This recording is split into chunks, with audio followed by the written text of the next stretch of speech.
us with a little Mario Kart Wii. How is it? Yeah, it's great, and it actually comes out 2 days before Grand Theft Auto. That is, I think it's April 27th, correct? April 27th, yeah. So, but you have the Japanese version here and now, and we get to play. Get some crazy Wii wheel action going on, and yeah, it's good times. And you're telling me this Wii wheel actually comes with the game?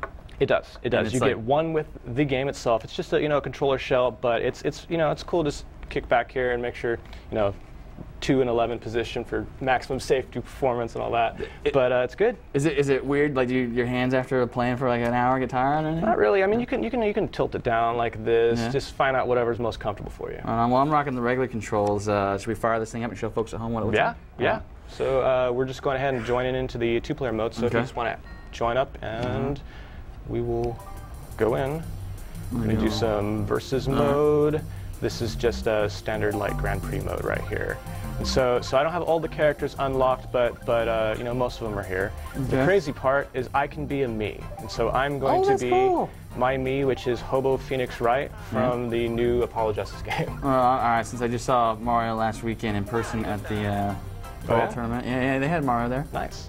Okay, so this is where you pick karts, and the crazy thing here is that you can actually be motorcycles. Oh, wow. And so I'm going to ride a hog, go with that.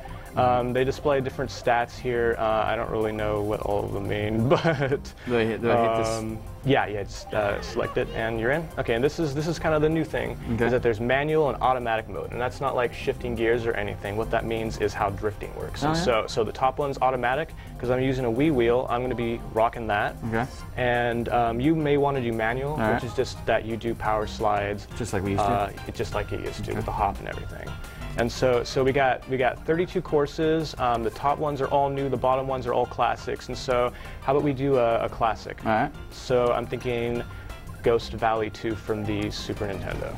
That's the one I used to always fall off the edge of, though, isn't it? You're just doing this on purpose. No, I'm not. It's it's one of the more nostalgic ones, and there are blocks around the edges to keep you from going off. Okay. So as long as you don't. Except for right there. Well, except for right there, you got to make it interesting. All right. So needless to say, this is the Japanese version we're looking at. And when did this come out in Japan? Like last week?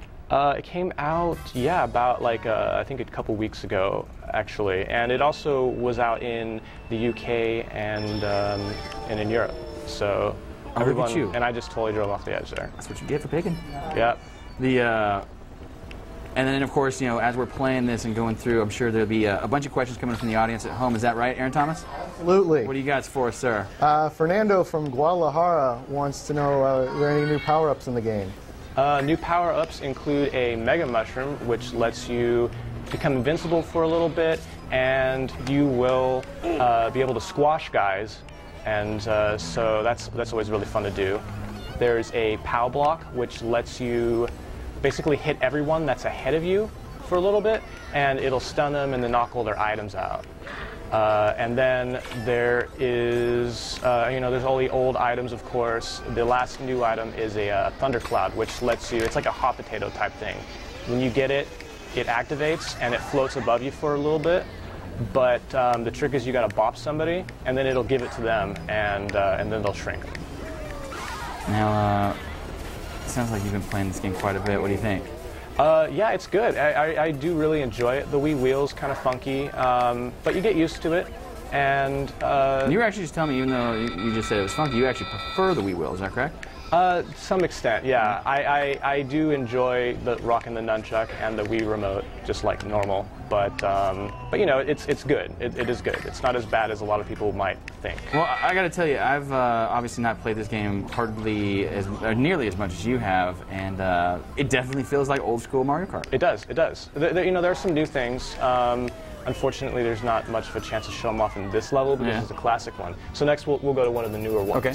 But it's got like a new trick system, and there's some waggling the remote around a little bit so that you can do stunts and get speed boosts. We got a couple minutes left here, so let's go ahead and see what you got. While we do that, Aaron Thomas, do you have any more questions for us, sir? Yes. Nick from North Dakota wants to know if Rainbow Road's in the game. Rainbow Road is in the game. In fact, do you want to see Rainbow Road? Yeah. We'll just go ahead with the craziness of this course here. It's always been one of the harder courses to do. Yeah. So I'm gonna have a little bit of time here. I gotcha. Now, one thing, of course, folks are watching this at home and they're seeing our split screen. How does it work in terms of, does it look a little bit better when it's just your full screen? I mean, here we got, you know, the fly-through of the track, and that looks pretty good. Any difference in visual quality between single player? Oh, really? There is. When you've got more than one person on screen, it lowers the quality just a bit because you've got so much more going on. It's really noticeable kind of in 4-player, actually. But when you are in single player, you know, you got the whole screen to yourself, all the power gets to go to you, and so it is a little bit of a noticeable difference. As I see this super awesome track, by the way. I got a question for Lark, and this question's from me. He's a dirty snaker in Mario Kart on the DS. It's I am. Not a rumor; it's confirmed. Is there snaking in this game, or have you finally been shut down?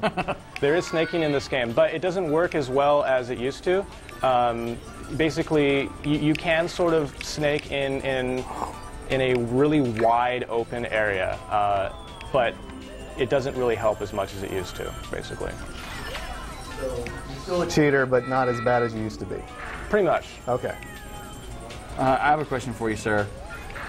I noticed when I was going through the air, I got Wario to do some freestyle business. He was like hanging on the back of his car. Yes. Whenever you hit a speed boost and you kind of ramp up a little bit, if you shake the remote, like right at the moment you jump, like you'll see you do a stunt, and when you land, you get a speed boost. And so it's actually kind of a really fun system, especially with some of the levels like there's a snow level with a lot of side ramps, and so you can go up the sides, and it's really fun to do those stunts, and just adds a little bit extra to the game. I gotta be honest, I'm having a blast, dude. This game's awesome. It is awesome. I was a big fan of the other ones. Honestly, when I saw this one coming around, I was like, you know, do I really need to play more Mario Kart? I've been playing. I think the answer is you always need to play more Mario Kart. Everybody needs to play more Mario. Apparently so, because I've been playing it for about, what, 4.5 minutes now, and yeah, it's awesome. It is. Even when you're falling into the atmosphere and burning up, it's awesome. Now, you were talking about the visual differences between, you know, the number of players. Well, I still think it's awesome when I'm playing with 4 people? Oh yeah. It still looks, you know, good. It's not so much the graphics that are super different between, you know, this and Double Dash, but it's like the little things that you'll notice when you're playing. When you go through an area with lava, for instance, your character kind of gets like a red glow around him, and all the different environments have those different effects. It's just a lot of really nice, noticeable little things that make this game. Hold on. I think I'm gonna see if Aaron Thomas can provide us with one more question, if that's possible. He's starting to get us ready for the next segment, so I might be trying to catch him. That's all right. What kind of multiplayer? Is there anything like in the Super Nintendo one with the battle mode or anything? There are battle modes. There's the coin collection mode. There's a balloon mode. That's been changed up a little bit. I haven't had too much of a chance to play it, but from what I understand, you're not so much popping balloons to lose, but it's more of a who can pop the most balloons this time around. But I haven't really had much of a chance to play those. Now, how is that possible? You've just been playing the single player game? I've been trying to unlock all the racers, and for the most part, that's all done through single player stuff. You have to beat some of the timed, the ghosts of the developers, actually, to get some of the characters. Like Rosalina from Super Mario Galaxy is actually in this, and you have to have a save file from that game in order to unlock her. And I, unfortunately, don't have a Japanese version of that game for this. I gotcha. I'm currently rocking the first place. We're running a little light on time here. Anything else you want to tell the folks at home about the Japanese version or the impending U.S. release of this? Well, it comes out, like we said earlier, on the 27th, and I'm pretty sure that it's going to be a success. Winner! And just like you won.